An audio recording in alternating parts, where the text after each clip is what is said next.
But what is your reaction? Because you're the person they're trying to kick off the ticket, but they're the ones claiming you're not Democratic. Pretty ironic. Well, we put on 3 great justices, and you have some other great justices up there, and they're not going to take the vote away from the people. I mean, I'm right now, you saw in the history of the Iowa primary, I mean, the history of it, goes back a long time. I won by the most. Nobody's ever won, as you know, because you covered it very well, but everybody covered it. Even the bad reporters covered it this way. There's nobody even close. I doubled up and more than doubled up the second best, now the second best. It stood for a long time, as you know, that record.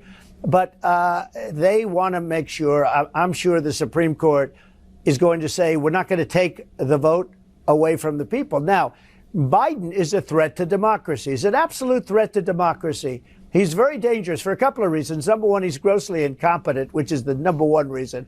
But he's also, actually, in his own way, it's not him. It's the people that surround him. You got some very bad people surrounding him at that desk. You have people running the Department of Justice surrounding him. They're young and they're smart and they're communists and they're Marxists and they're fascists. And they're running this country. They're running it right into the ground.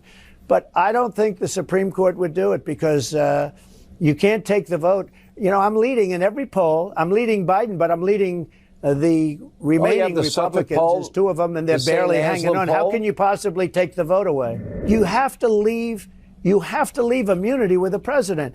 If a president is afraid to act because they're worried about being indicted when they leave office, a president of the United States has to have immunity. And the Supreme Court's going to be ruling on that. If they don't have immunity, no president is going to act. You're going to have guys that just sit in office and are afraid to do anything.